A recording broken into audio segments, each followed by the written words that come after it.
Claudio. No, yo siempre hago el túnel tibial, hago el túnel tibial, dejo presentadas las suturas, hago el ligamento cruzado, ¿ok? Y luego llego a un punto que tengo fijo, llego al punto que tengo fijo proximal y me queda para fijar el tornillo del ligamento cruzado distal y el túnel femoral. Y yo primero hago el menisco y después el ligamento cruzado. Bien. Similar. Similar, ahí en estas imágenes más o menos es en lo que me baso en los últimos casos que hemos realizado, en lo que dijo justamente también Claudio. Forkel es el que describió la utilización del mismo túnel tibial cuando realizamos la fijación de la raíz posterior del menisco externo. Y este infograma de acá de Jorge Chala, en el cual indica justamente la relación de esta expansión importante de la raíz posterior del menisco externo, que cae justamente en donde tú vas a realizar el túnel tibial. Entonces, por esa razón, siempre me dicen, pues, pero no es anatómico porque el ligamento cruzado anterior se fija muy anterior. Pero tú haces el túnel y habitualmente el túnel es posterior al cuerno anterior del menisco externo, razón por la cual siempre caes en esta área. El primer ligamento que hice con una raíz, hice más o menos lo que tú estás preguntando, Quique.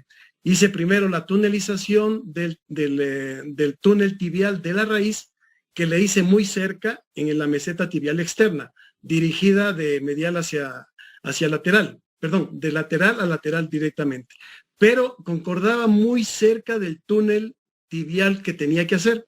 ¿Qué es lo que me sucedió? Tuve que irme mucho más medial y me comí parte de la meseta tibial. Uy, perdón, se fue. Sí, por eso quería recalcar esto de que, digamos, siempre hacer primero el túnel tibial del ligamento cruzado anterior, por varias razones. Una es que pueden usarlo como, digamos, cuando ustedes lleven los hilos, se van a dar cuenta que donde el túnel les conviene ponerlo, porque ustedes lo que quieren es recuperar la posición del menisco. Digamos, si eso, de donde le queden los hilos de sutura que han tomado la raíz, hacia dónde lo tienen que llevar para reducirlo, puede hacerles cambiar ligeramente la posición del túnel. Recordando que acá, digamos, una pérdida de unos pocos milímetros, que según los trabajos de investigación son hasta 2 o 3 milímetros de tolerancia, tiene la reinserción como para que el menisco siga cumpliendo su función. Si ustedes no reducen a la raíz a su lugar, no van a obtener ningún beneficio de todo el trabajo que han hecho. Es decir, que siempre primero hacer las suturas en el menisco, después hacer el túnel del ligamento cruzado anterior y por último el túnel de reinserción de la raíz. Pero si haces doble túnel. Si así es que decidís no usar el del ligamento cruzado anterior, exactamente. Sí.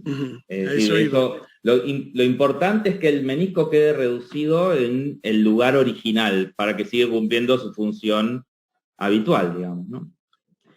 Una pregunta para Claudio. Yo no he tenido la relación ligamento cruzado anterior, cuerno posterior de menisco interno. ¿Tú has tenido, Claudio? ¿Cómo lo manejas?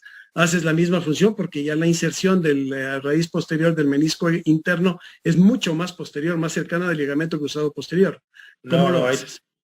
No es lo habitual. Realmente los desgarros del menisco interno de la raíz son degenerativos, son otro tipo de paciente. Es más raro. No he tenido eso, pero si no ahí tenés que hacer túnel separado porque no hay forma de hacer llegar las suturas, o sea, traccionarían en una posición totalmente distinta. Basta ver la anatomía, los preparados que mostré para darte cuenta que en realidad la raíz se inserta mucho más posterior, no podés tirar para adelante tanto. Ahí tenés que hacer la reinserción y hacer un túnel bastante más vertical y tenés que hacer túnel separado sí o sí, ¿no?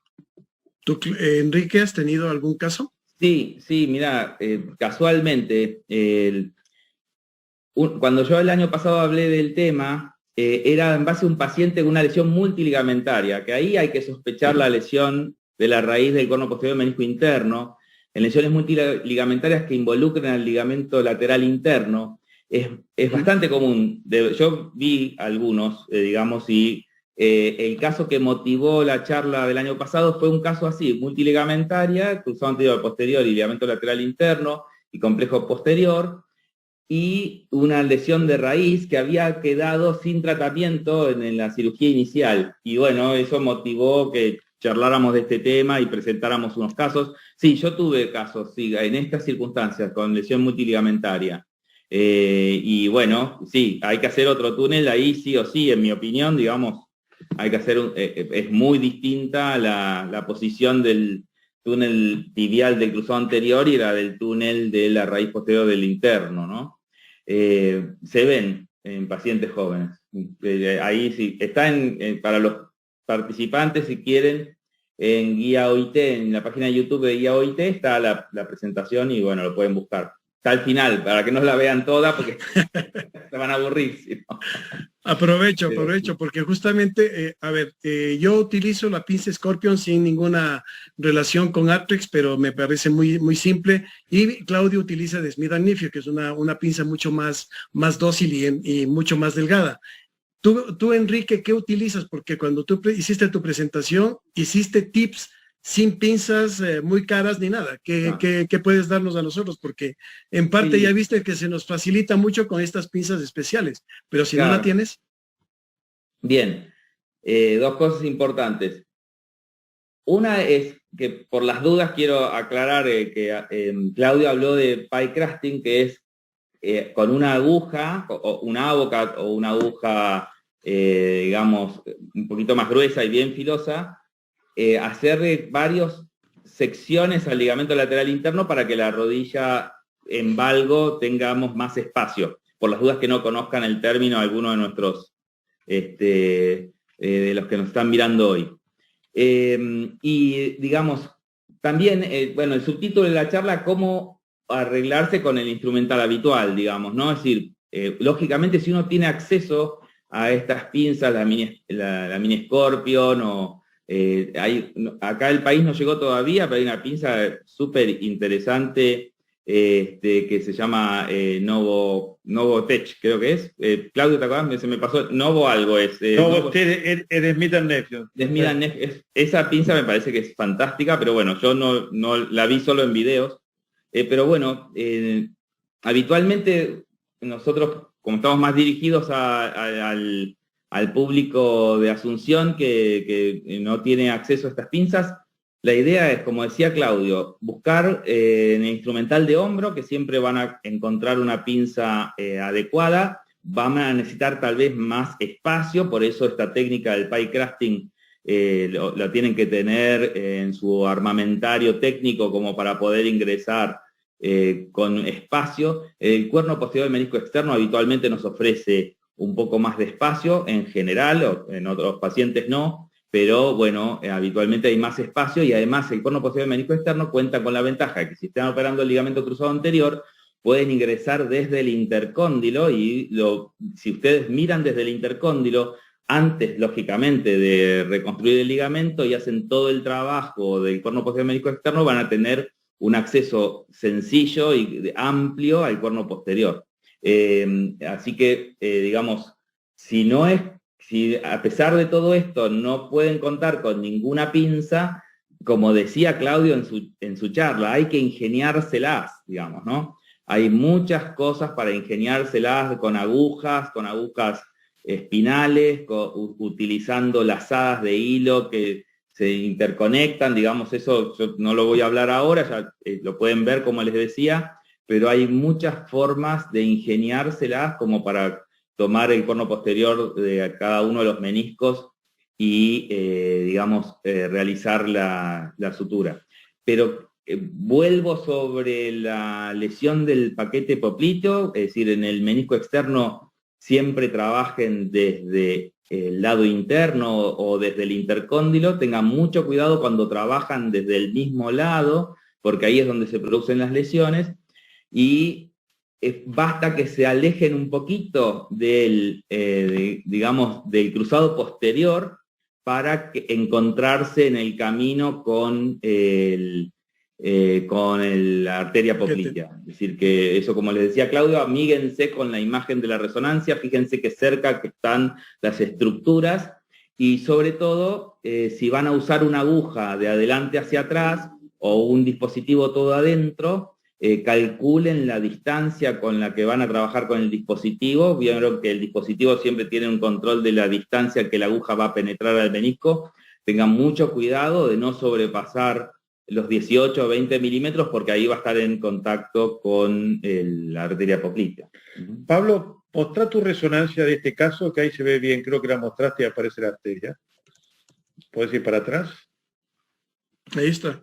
Ahí está, miren ahí, miren el círculo, fíjense la arteria, esa la ven, la arteria está ahí, es el corno posterior del menisco, fíjense que está ahí nomás, ¿no? Es eso, esa es la lesión que ustedes tienen cuidado, ahí está muy pegado, cuando ven esa, fíjense que hablando del menisco aparece la arteria y está pegadita, eso que tienen que tener mucho cuidado.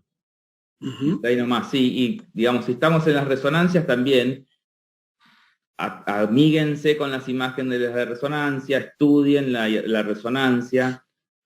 Es muy probable que hoy por hoy, digamos, aunque la persona que les informe el estudio tenga muchísima experiencia, que no vea la lesión de raíz posterior del menisco externo, es mucho más difícil de diagnosticar en la resonancia la lesión de raíz del externo que la del interno. Es decir, tengan cuidado con eso, porque acuérdense que la mayoría de las lesiones del menisco externo de raíz está el ligamento menisco femoral sano, y entonces no van a ver una extrusión del menisco, ni van a ver una imagen fantasma, y entonces es muy probable que la persona que la informe no lo vea la lesión de raíz. Así que eso es algo muy importante para tener en cuenta y para tratar de, si les pasa que llegan a la cirugía y la diagnostican la cirugía,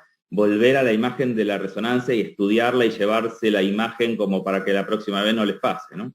¿Te ha pasado, Claudio, seguramente, de entrar y que te diste cuenta que tenía una lesión de raíz en el momento? Bueno, mostrado uno de los casos que fue así, pero es muy común que sea así, ¿no? El 10% de los casos de lesiones cruzados, una cosa importante, cuando tiene mucho edema la resonancia, en la parte posterior sospechen lesiones de rampa o demás, porque ahí se arrancan los meniscos. Y bueno, sí, uno tiene que pensarlo, tiene que ir a buscarlo y tiene que estar preparado. Tiene que estar preparado psicológicamente, como digo yo, para ponerse a trabajar en una lesión que a veces no es fácil y uno no está muy entrenado, ¿no? Pero bueno, ahí tiene que empezar a hacerlas.